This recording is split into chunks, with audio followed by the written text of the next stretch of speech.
Bonjour à toutes et à tous, j'espère que vous avez passé un bon début de semaine. J'étais content de vous revoir tous quasiment à l'église ce week-end passé et les cultes se sont bien déroulés pour la gloire du Seigneur. Donc gloire à Dieu pour tout ce qu'il fait. Nous allons commencer notre réunion d'études bibliques par la prière et après nous allons chanter un premier cantique. Il est tout pour moi. Donc prions ensemble après quoi nous allons chanter. Seigneur, merci pour ces moments que nous pouvons passer ensemble, même si c'est à travers la technologie, l'Internet et les vidéos. Seigneur, merci que tu nous permets de nous réunir même à travers la distance. Seigneur, ça ne remplace pas les réunions en personne et ce n'est pas pareil.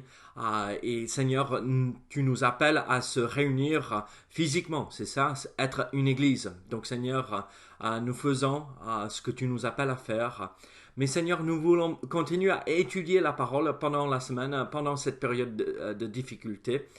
Et Seigneur, nous voulons pas laisser tomber ce désir d'approfondir notre connaissance de ta parole. Et donc, Seigneur, dirige chaque chose aujourd'hui. Fais-nous croître dans ta connaissance. Et bénis notre temps ensemble. Au nom de Jésus. Amen. Chantons ensemble maintenant pour la gloire du Seigneur.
La Bible dit dans le psaume 25, Éternel, fais-moi connaître tes voies, enseigne-moi tes sentiers, conduis-moi dans ta vérité et instruis-moi, car tu es le Dieu de mon salut, tu es toujours mon espérance.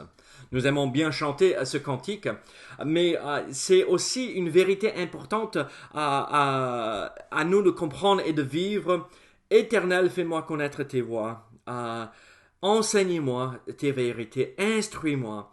Car tu es le Dieu de mon salut, tu es toujours mon espérance.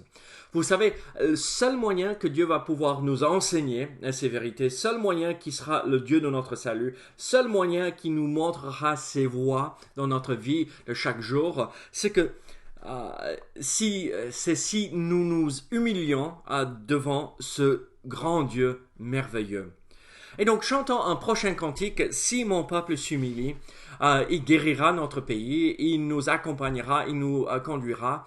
Mais tout cela rend possible aussi ce désir de ce psaume de David, instruis-moi dans tes vérités, conduis-moi dans tes voies. Mais il faut s'humilier en premier. Donc, sommes-nous humbles? Avons-nous fléchi le genou devant ce Dieu éternel? Donc, chantons ensemble ce beau cantique.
Amen. Quel beau cantique, quel chant merveilleux que nous chantons si mon peuple s'humilie.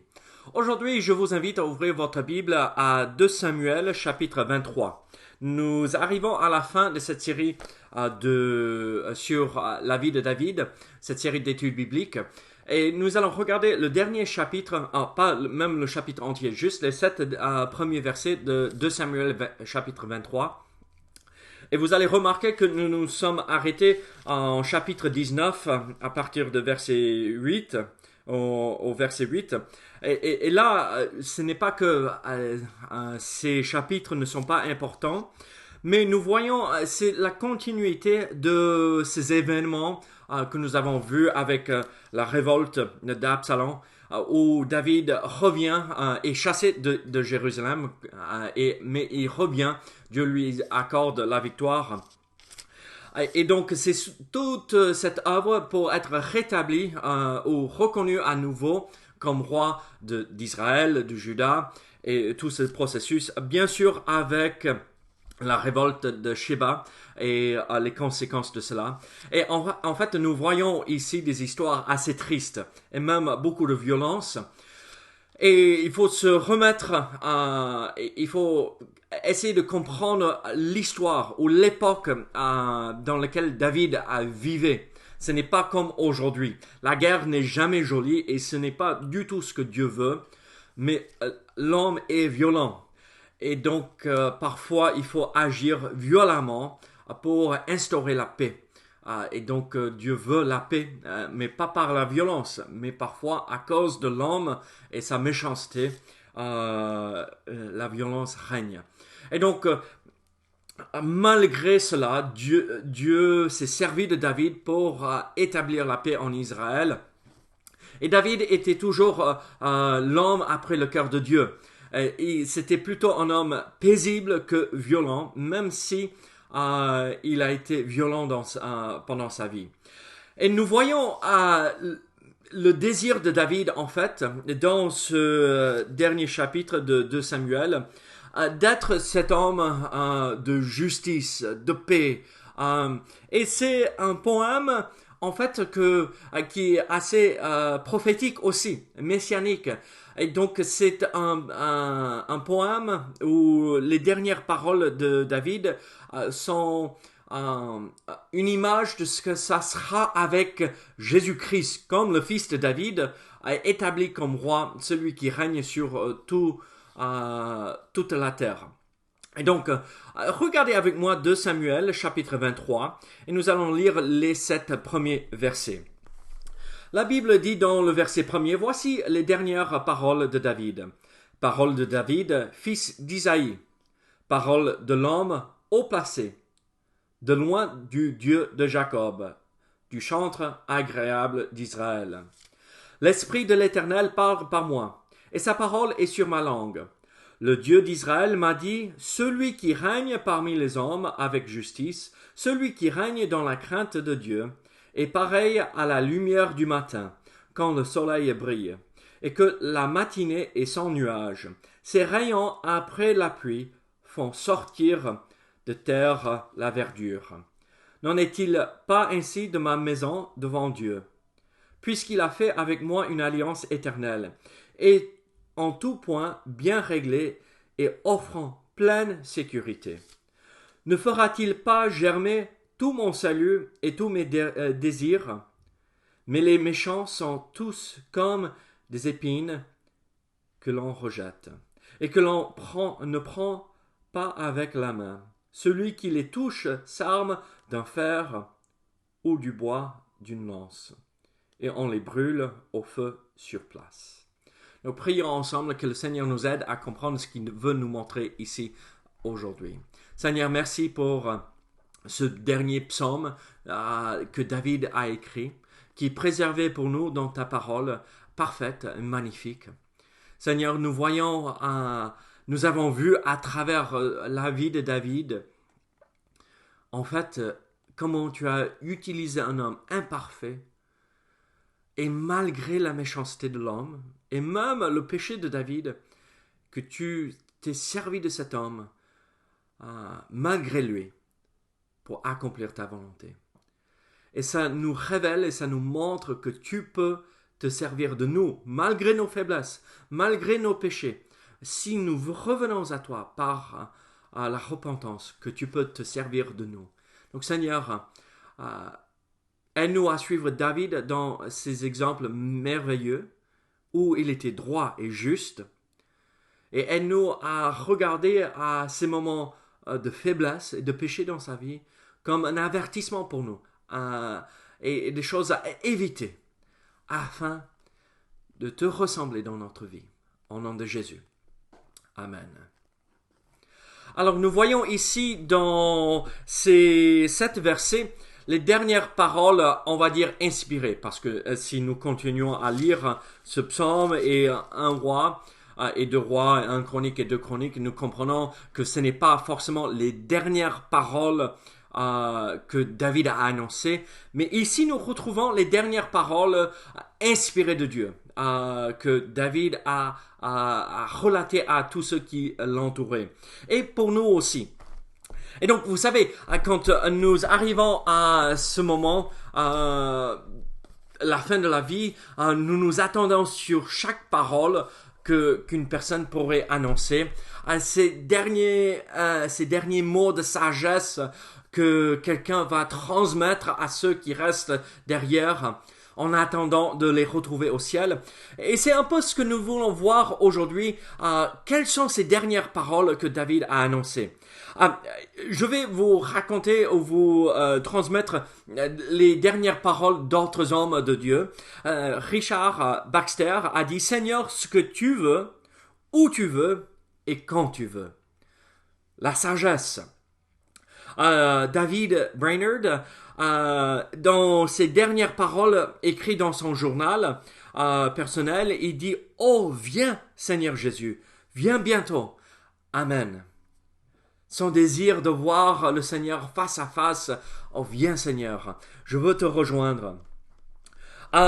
William Carey, le père du mouvement moderne missionnaire, il a dit ceci: Quand je suis plus présent ici-bas, parlez moins du docteur Carré et plus du sauveur du docteur Carré. Là, c'est important.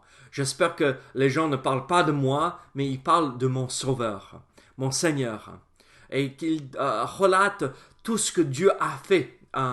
Et ça devrait être notre désir. Je vais vous lire un autre. Jean Pawson a dit ceci: Je sais que je suis mourant. Déjà, c'est assez incroyable de pouvoir dire ceci. Je sais que je suis mourant. Je suis près de la mort. Mais mon lit de mort est comme un lit de roses. Je n'ai pas d'épines, mais le ciel a déjà commencé pour moi. Parce qu'il savait, il s'approchait du Seigneur, être dans sa présence. Et donc, ces dernières paroles de ces hommes sages, de ces hommes qui ont suivi le Seigneur avec leur vie, ces hommes de Dieu, nous voulons pouvoir exprimer ces mêmes mots aussi à la fin de nos jours. Et vous savez, nous voulons être bénis. On lit ces paroles, on lit ce dernier psaume inspiré de David et on dit « Waouh, c'était un homme béni. Waouh, c'était un homme qui marchait avec le Seigneur. Waouh, c'était un homme que Dieu a utilisé grandement. Et un homme, vraiment, si je pourrais le répéter, un homme béni de Dieu. Mais moi, je veux être béni.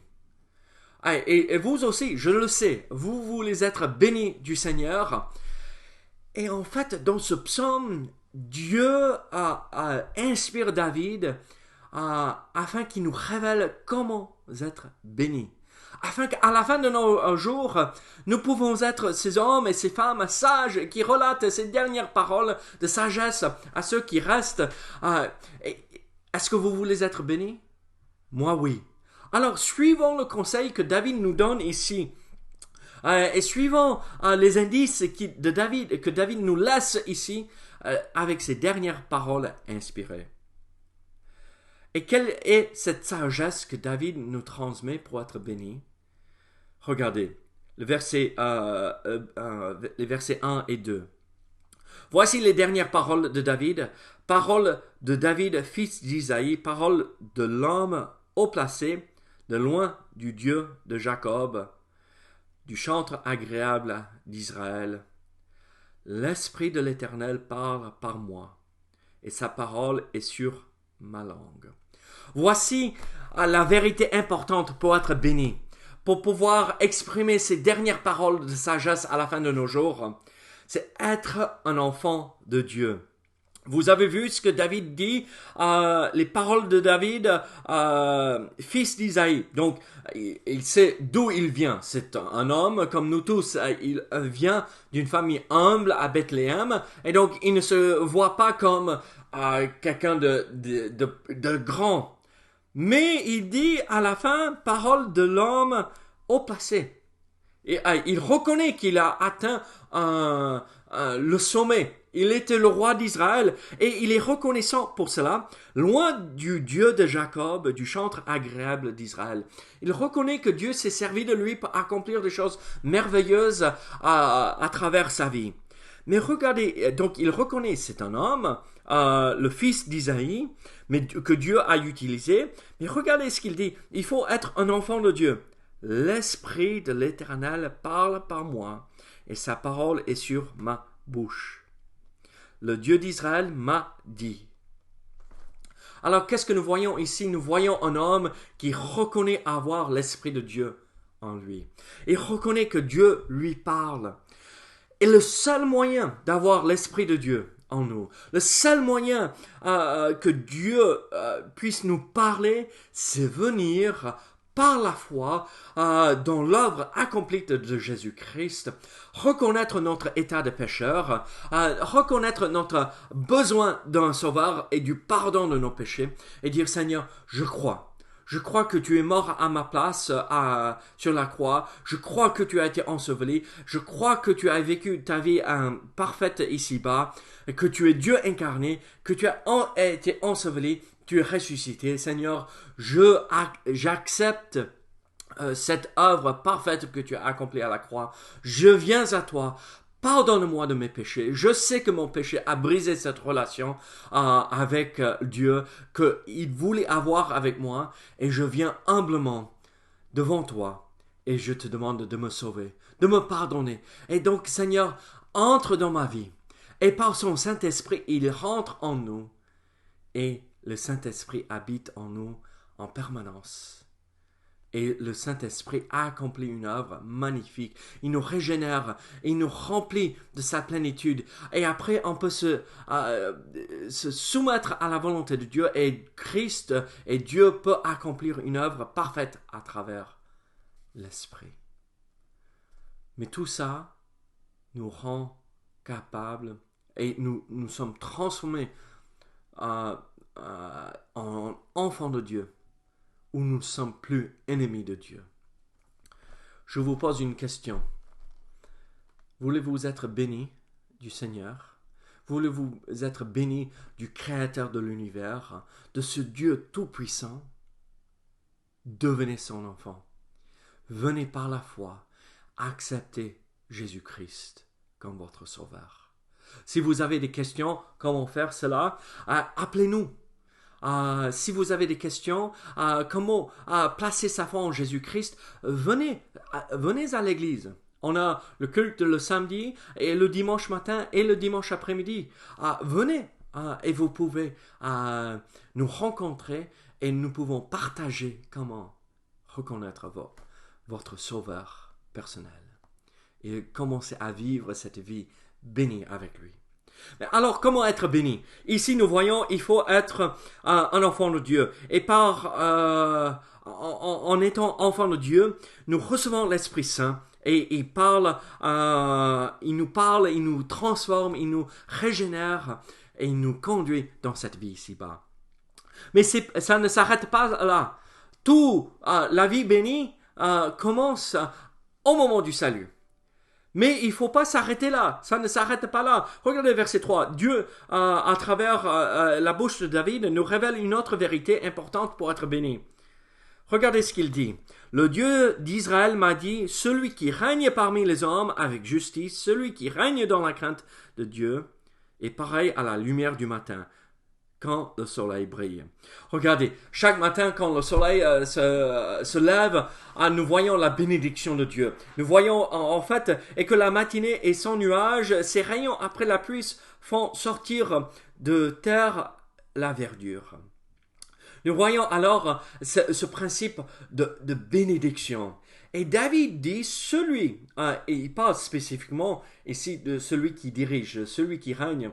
Et c'est une prophétie par rapport au Messie, qui est mort à notre place à la croix, mais qui revient pour établir son règne ici-bas. Et qu'est-ce qu'il dit? Celui qui règne parmi les hommes, il faut pour être béni, et être une bénédiction pour ceux qui l'entourent, il faut qu'il règne avec justice et qu'il règne dans la crainte de Dieu. Pour être bénis, vous et moi, il faut que nous marchions dans la justice. La justice, être droit dans tout ce que nous faisons. Nous ne pouvons pas nous attendre à voir la bénédiction de Dieu si nous sommes dans le mensonge, si nous sommes dans l'inégalité avec ceux qui nous entourent, le manque de respect, le manque de pardon, le refus de pardon.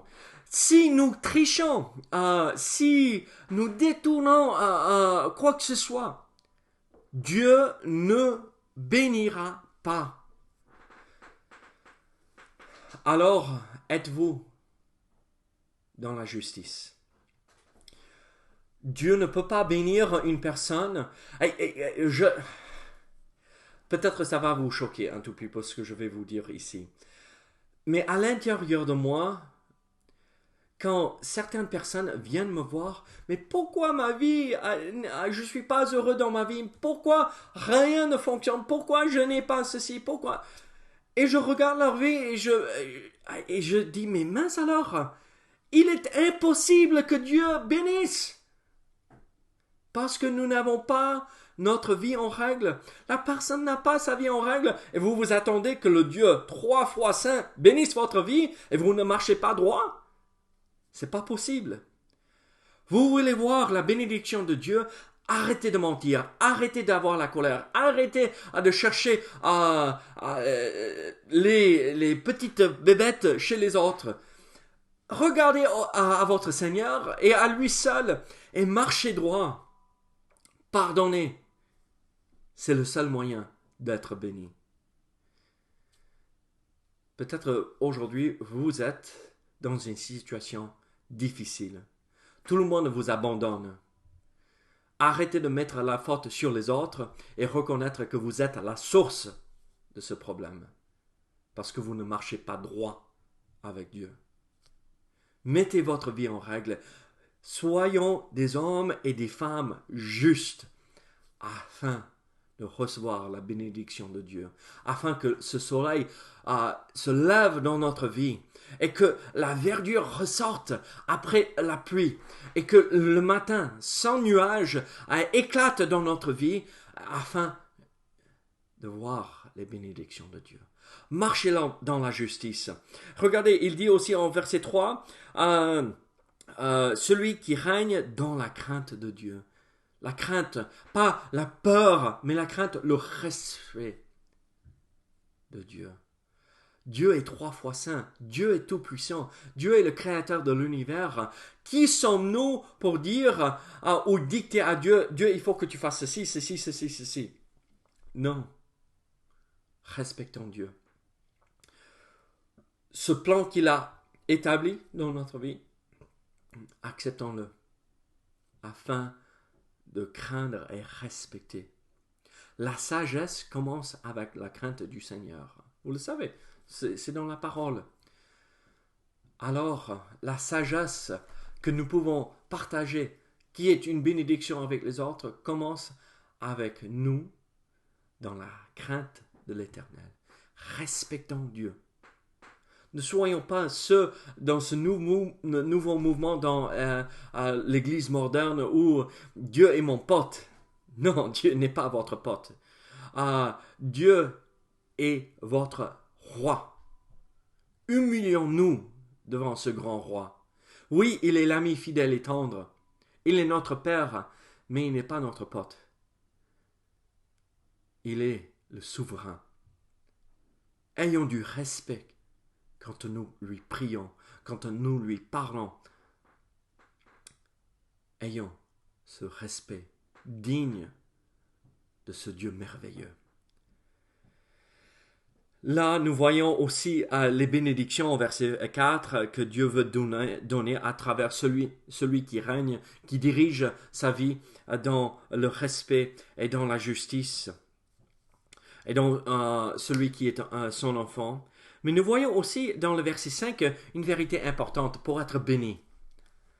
N'en est-il pas ainsi de ma maison devant Dieu, puisqu'il a fait avec moi une alliance éternelle, en tout point bien réglée et offrant pleine sécurité.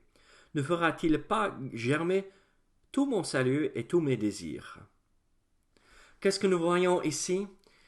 C'est cette réalité que David est reconnaissant de tout ce que Dieu a fait pour lui. Le plus malheureux du point de vue humain, le plus malheureux qui est un enfant de Dieu est vraiment béni. Peut-être ici-bas, la vie ne sera pas facile. Dieu ne nous a pas promis une vie facile et tranquille, un fleuve doux et tranquille qui coule jusqu'à la fin de nos jours. La seule promesse qu'il nous a donnée ici, c'est qu'il nous accompagnera à travers toutes ces épreuves de cette vie ici-bas. Il nous a prédit qu'on serait persécuté. Comme lui, il a été haï et persécuté, nous serons haïs et persécutés. Donc soyons prêts pour cela. La vie n'est pas facile, mais la vie est merveilleuse et magnifique quand Dieu règne. Et donc, dans notre cœur. Et donc, soyons reconnaissants pour tout ce qu'il fait. Il nous accorde sa paix. Il nous accorde sa joie. Toutes ces bénédictions spirituelles. Alors, soyons reconnaissants pour ce qu'il fait. David était béni. Dieu l'a établi sa maison comme éternelle. Et le roi éternel allait être son enfant, Jésus-Christ. Quelle grande bénédiction! Nous aussi, nous sommes bénis.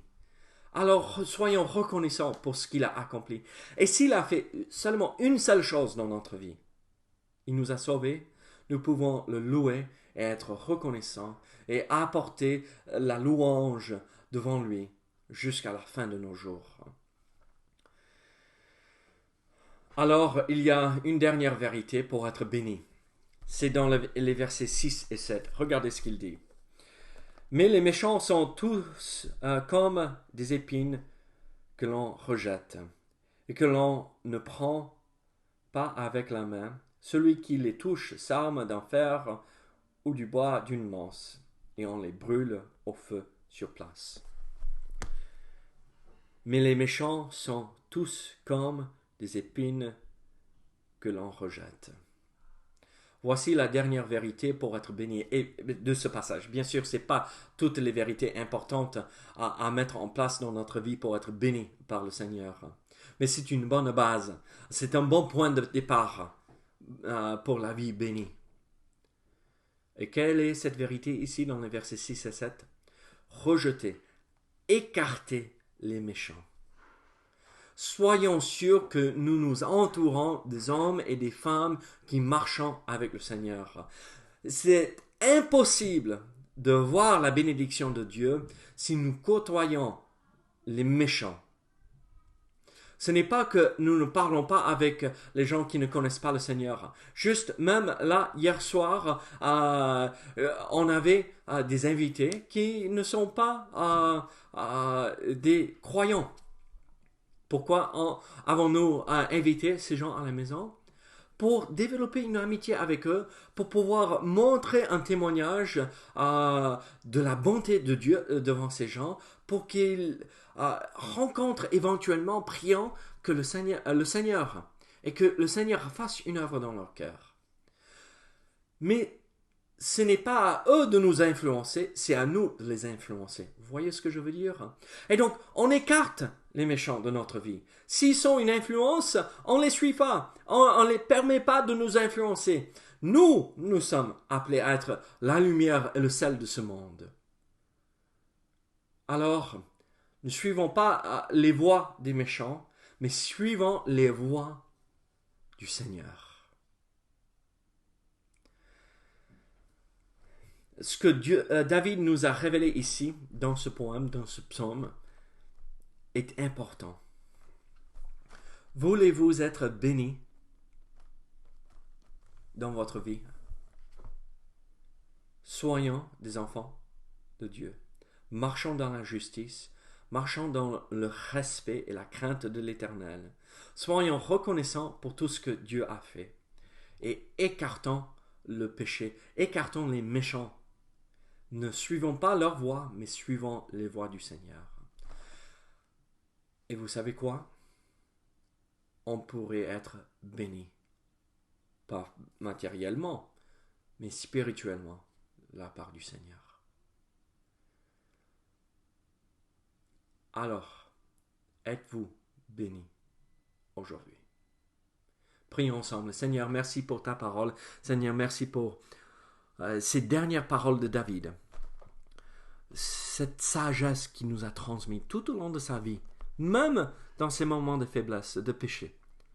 Nous avons pu tirer des leçons et les appliquer à notre vie. Donc, Seigneur, merci pour cet exemple d'une vie imparfaite, mais une vie que tu as utilisée. Oh Seigneur, aide-nous à être comme David. Si nous tombons dans le péché, que nous nous relevons et nous cherchons ta face par la repentance. Et Seigneur, aide-nous à avoir un cœur comme le tien, comme celui de David, au nom de Jésus.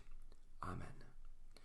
Que le Seigneur vous bénisse et vous garde à ce week-end prochain pour les cultes du week-end.